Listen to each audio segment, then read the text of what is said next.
नायक राजाधिराज योगिराज परब्रह्म सद्गुरु श्री स्वामी समर्थ महाराज की जय। अनंत कोटी ब्रह्मांड नायक राजाधिराज योगिराज परब्रह्म सद्गुरु श्री स्वामी समर्थ महाराज यांच्या कृपेने आज जी स्वामी समर्थ महाराजांची कथा आहे, जय स्वामी समर्थ महाराज माझ्याकडून बघून घेते ते मी तुमच्याकडून थोडक्यात सांगण्याचा प्रयत्न करतो। सद्गुरु श्री स्वामी समर्थ महाराज की जय। अनंत कोटी ब्रह्मांड राजाधिराज योगिराज परब्रह्म सद्गुरु श्री स्वामी समर्थ महाराज। स्वामी समर्थ महाराजांच्या लीला ह्या अनंत आहे, तो ब्रह्मांड नायक आहे। स्वामी महाराज प्रत्येक भक्ताच्या पाठीशी आहे। फक्त स्वामींचं नाव आणि स्वामींचं नामस्मरण हे माणसाने मनापासून घेतलं पाहिजे। ज्यावेळेस आपला स्वामींबद्दल भाव जोडला जातो, ज्यावेळेस आपण स्वामींशी एकरूप होतो, त्यावेळेस ब्रह्मांड नायक आपल्या सोबत असतो। अक्कलकोटला अनुसया नावाची एक स्त्री होती, स्वामींवर नितांत सेवा होती। रोज महाराजच्या दरबारात यायचं, ब्रह्मांड नायकाला बघायचं, जो आनंद तिला व्हायचा तो फार वेगळा तिच्यासाठी असायचा।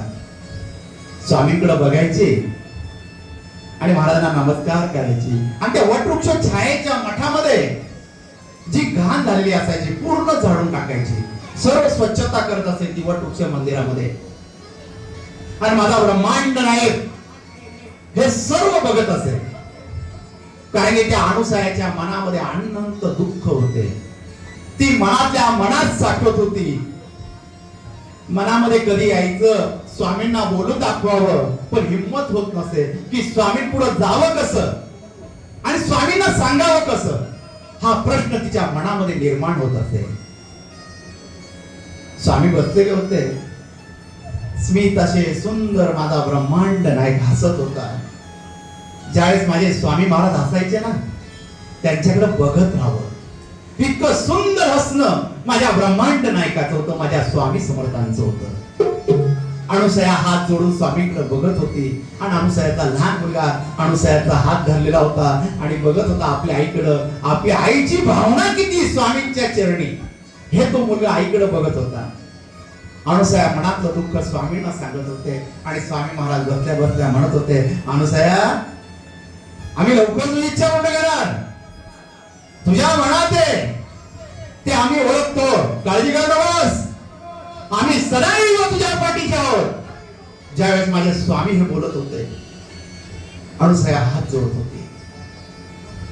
अनुसया घरी आली आणि स्वयंपाक करू लागली, संध्याकाळची वेळ होती आणि तिचा नवरा दारू पिऊन घरामध्ये आला आणि शिवीगाळ करू लागला। अनुसयाला त्याचं दुःख होऊ लागलं, मी इतकं स्वामींचं करते, मी त्या ब्रह्मांड नायकाच्या चरणाची सेवा करते, रोज लोकांची मोल मजुरी करून पैसा आणते आणि हा माझा नवरा रोज दारू पितो आणि रोज घरामध्ये त्रास देतो आणि त्यामुळे अनुसयाचं तोंड सुटून जात असे आणि दोघांमध्ये वाद निर्माण होत असे। रोजचे शिवीगाळ आणि रोजचे भांडण याला तर अनुसया वैतागलेली होती। तिला समजत नव्हतं हे नवऱ्याला समजून कसं सांगावं। रोजचं दारू पिऊन येणं, रोजचा वादिवाद होणं, आता तिला कंटाळा आलेला होता आणि त्याच्यात तिला जेवणच रात्रीचं जात नव्हते। रोजचे असे दिवस चाललेले होते। स्वामी समोर एक दिवस अनुसया समोर स्वामी समोर उभी राहिली, डोळ्यामध्ये अश्रू आले।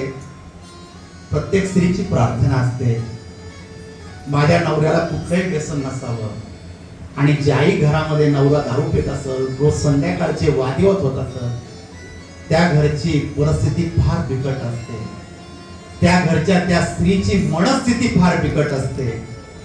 कारण की त्यावेळी तिचा नवरा दारू पिऊन येतो, घरामध्ये शिवीगाळ करतो, मुलांवर वेगळे परिणाम होतात, कारण की नवरा शिव्या द्यायच्या भानामध्ये असतो आणि ती स्त्री सहन किती करणार। मग त्यावेळेस ती उत्तर देणारच आणि आजूबाजूच्या लोकांना काय वाटतं की ही स्त्रीच बरोबर नाहीये, हीच शिवीगाळ करते म्हणून तो दारू पितो. पण ज्याच्या त्याच्या घरातली परिस्थिती आहे त्यालाच माहित असते, ही प्रत्येकाला माहित नसते. म्हणून कोणाच्या घराची परिस्थिती पाहिल्याशिवाय मुखातले शब्द कधीच काढू नका. कारण की आपण काय करतो, एखाद्या घरचं फक्त डोळ्यांनी पाहिलेली परिस्थिती पाहत असतो, त्या घरामध्ये काय चाललं हे आपल्याला कधीच माहित नसतं. म्हणून मागच्याच मी याच्यावर एक उदाहरण दिलं होतं.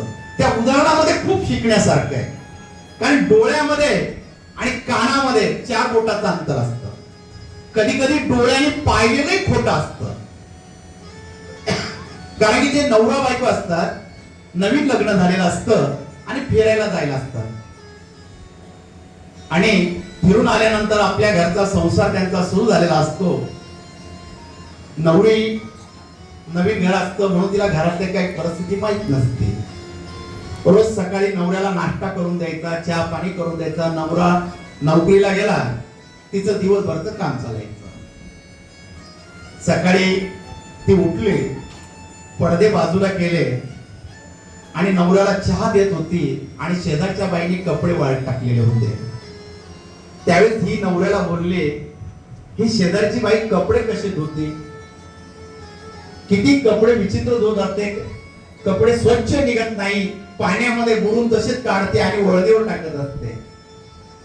नवरा काहीच बोलला नाही. दुसऱ्या दिवशी परत तेच उदाहरण, हे रोजच तिचं सांगणं चालू झालं आपल्या नवऱ्याला, की शेजारची बाई कपडेच धुवत नाही बरोबर, फक्त वळदेवर टाकून देते. तिचा नवरा हिला काहीच बोलत नाही का? तिचा नवरा त्याच्यावर एक प्रतिउत्तर देत नसे. एक दिवस नवऱ्याला सुट्टी होती, थोडा तो उशिरा उठला, सर्व आवरलं आणि बसला आणि पडदे उघडले. त्यावेळेस पत्नीने खिडकीकडे बघितलं आणि नवऱ्याला तिने सांगितलं, ह्या बाईला कोणीतरी सांगितलेलं आहे म्हणून आज तिने किती स्वच्छ कपडे धुतलेले आहे.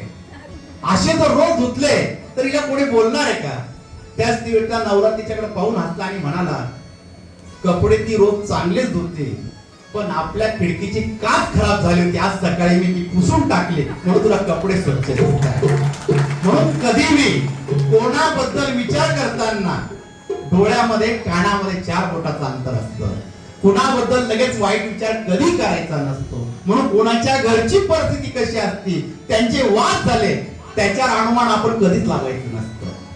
ही अनुसया बोलत असे, नवऱ्याशी भांडण होत असे, आजूबाजूच्या लोकांना वाटत असे अनुसयाच तशी, म्हणून हिचा नवरा दारू पितो.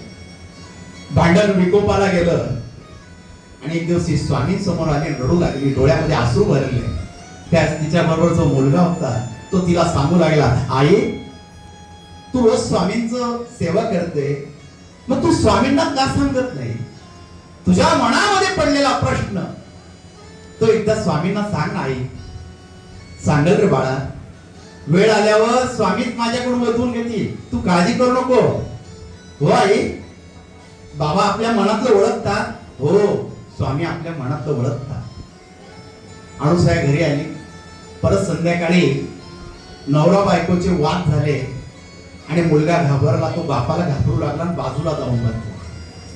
भांडण खूप झालं. रात्री कोणीच जेवलं नाही, मुलगा जेवला नाही, अनुसया जेवली नाही, सर्व तसेच झोपले. सकाळी अनुसया उठली, सर्व आवरू लागली आणि दारापुढे काही लोक येऊन उभे राहिले आणि त्यात एक सावकार होता. सावकाराने दाराची कडी वाजवली आणि अनुसयाच्या नवऱ्याला आवाज दिले. तो बाहेर आला आणि सांगितलं, काय कधीचे पैसे घेतले, माझे पैसे दिले नाही, तुझी वेळ संपलेली, आज आम्ही तुझं घर जप्त करत आहोत. तो घाबरला आणि त्याचं सावकाराशी भांडण होऊ लागलं. हे भांडण अनुसयाने ऐकलं, ती बाहेर आली. काय झालं? सावकार सांगू लागला, तुझ्या नवऱ्याने माझ्याकडून काही पैसे घेतले, ते पैसे आता वाढत गेले, म्हणून त्याने त्याचं घर ते माझ्या नावावर केलेलं आहे, म्हणून आता घर खाली करून द्या. काय बोलतात? अहो असं म्हणू नका. अहो घरात पैसे नाही, जर घरात आम्हाला राहिलं नाही तर आम्ही राहायचं पुढं. सावकाराचा आणि अनुसयाचा वाद होऊ लागला. अनुसयाच्या पायाखालची जमीन सरकली. कारण की घरात नाही राहिलं तर आपलं काय होणार? मनामध्ये ती स्वामींची विनंती करू लागली आणि सावकार ऐकायला तयार नाही. सावकाराने सांगितलं हिचे भांडे बाहेर फेका, मला घर खाली करून द्या. अनुसाया विनंती करू लागली, सावकारा मला थोड्या दिवसाची मुभा द्या, मी तुमची पै पै फेडून देईन. सावकार सांगू लागला, मी खूप दिवस थांबलो, आता नाही थांबू शकत, मला माझं घर हवंय. आणि अनुसाया विनंती करत असताना सावकार बोलला, मी तुला एका दिवसाची मुभा देतो, मला जर उद्या सकाळपर्यंत माझे पैसे नाही आणले तर तुला घर खाली करून द्यावं लागेल. अनुसाया रडू लागली, अहो एका दिवसात मी कुठून पैसे आणणार. नवरा पाहू लागला, अंगाचा थरकाप उरायला लागला, बायकोला कसं तोंड दाखवावं, कारण की आपण कर्ज जेवढं करून ठेवलं आणि आपल्या पत्नीलाच माहित नाही, आता घर जातंय. तो घाबरू लागला आणि अनुसायाच्या मागे येऊन लपू लागला. सावकाराला विनंती करत होती, सावकार मी एका दिवसात कसे पैसे फेडू. सावकार सांगू लागला, मला माहित नाही, तुला एका दिवसात माझे पैसे द्यावे लागेल. अनुसाया घाबरली, पायाखालची जमीन सरकली, आता मनाचं दुःख सांगावं कुणाला. तशीच बिचारी मुलाचा हात धरला आणि स्वामींकडे निघाले. स्वामींचं नाव मुखामध्ये येत होतं, डोळ्यामधून आसू टप टप टपकत होते आणि नवरा खाली मान घालून अनुसयाच्या मागे येत होता. माझे ब्रह्मांड नाईक त्यावेळेस स्वामी महाराज हाच बागेमध्ये बसलेले होते आणि स्वामी महाराज एकटेच बसलेले होते. श्रीपाद भट त्यांना हवा देत होते आणि त्यांच्याजवळ उभे होते. स्वामी शांत बसलेले होते. अनुसया काळजी करू नका, आम्ही आहोत का. महाराज त्यांचेच बोलत होते. तू इकडे, आम्हाला बाप म्हणतेस, मी आमच्याजवळ आहे. महाराज त्यांचे बोलत असताना अनुसया विचार करत करत फिरत फिरत त्या खात बागेकडे तिचे पावलं वळाले आणि तिला स्वामी समर्थ महाराज दिसले का वृक्षाखाली माझा ब्रह्मांड नाईक. अनुसयाचे डोळे भरून आले. मनामध्ये विचार केला, रोज स्वामींजवळ जाते, भरपूर गर्दी असते, मनातलं दुःख सांगू शकत नाही. आज माझे स्वामी एकटे बसलेले, आज मला स्वामींशी बोलता येईल. म्हणून अनुसया पावलं टाकत पुढे जाऊ लागली आणि परत दचकली. स्वामी पुढे जावं कसं, स्वामींना आवडेल का. नको नको, स्वामींकडे नाही गेलं पाहिजे, आपण लांबून नमस्कार करावा. मुलाने आईचा हात धरला, आई बाबा आज बसलेले आहे ना, आज जाऊ ना.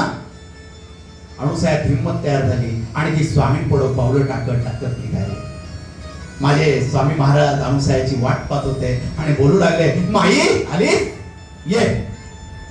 अनुसयाला आनंद झाला, स्वामी महाराज मला माई म्हणताय.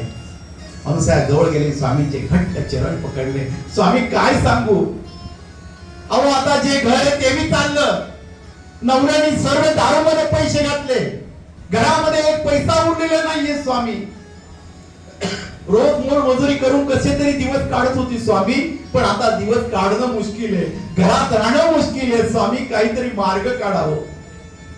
माई काळजी काय करते, आमच्या जवळ आलीस ना, आम्ही सर्व ठीक करू, तू काळजी करू नकोस. अनुसयाचा नवरा मागे लपलेला होता. महाराज त्याच्याकडे पाहू लागले आणि स्वामींचे डोळे लाल त्याची बंद झाले आणि माझा ब्रह्मांड नाईक त्या ठिकाणी चिडला, काय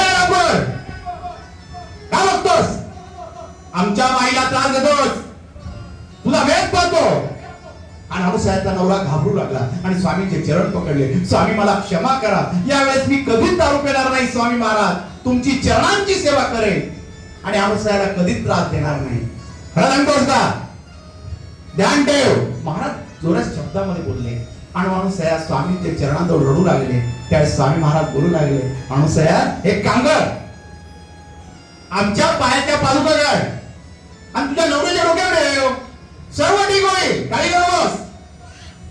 अनुसयाने महाराजांच्या पादुका काढू लागले, चरणांजवळच्या आपल्या हातामध्ये घेतल्या आणि आपल्या नवऱ्याच्या डोक्यावर ठेवल्या. स्वामी महाराज त्या बाळाला सांगताय, बाळा या पादुका घट्ट पकड, आता तुला सेवा करायची आमची, आता आम्ही नेवा देणार.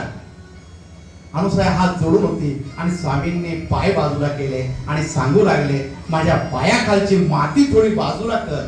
आणि अनुसया त्या पायाखालची माती बाजूला करू लागले आणि तिथं सोन्याच्या मोहरा निघू लागल्या. स्वामी बोलू लागले, अनुसया हा प्रसाद मी तुला देत आहोत आणि ऋणातून मुक्त करतो. त्या सावकाराला देऊन टाक. अनुसयाचे डोळे भरून आले. त्या सुवर्ण मुद्रा पाहून अनुसयाला आनंद झाला. स्वामी नवरा बघत होता, स्वामींचा अनुभव बघत होता. डोक्यावर स्वामींच्या पादुका होत्या. पश्चाताप होत होता. आयुष्यभर मी पाप केले, ज्या पत्नीला त्रास दिला ती स्वामी भक्त होती, मला कधीच कळालं नाही आणि त्या स्वामींनी माझं आयुष्य बदलून टाकलं. पश्चातापाचे अश्रू डोळ्यामधून निघत होते. परत पादुका डोक्यावरून घेतल्या आणि स्वामींच्या चरणांशी त्यांनी ठेवल्या आणि स्वामींचे पाय त्या पादुकांवर ठेवू लागला आणि क्षमा मागू लागला. महाराज एवढ्या सुवर्ण मुद्रांचं मी काय करणार स्वामी, मला याच्यामध्ये फक्त 4-5 द्या, बाकी तुमच्याजवळ राहू द्या. माई या तुझ्यासाठी आहे, आम्ही सांभाळून ठेवले आमच्या लेकीसाठी. आमची लेक नीट राहावी, सदा सुखी राहावे म्हणून आम्ही काळजी करून ठेवल्या. सुखाने जाऊ जा बा. अनुसया स्वामी पुढे हात जोडते. तिचा नवरा हात जोडतोय. ते लहान बाळ अनुसयाचं स्वामी पुढे हात जोडते. स्वामी तिघांना आशीर्वाद देत आहे. मी तुझ्या पाठीशी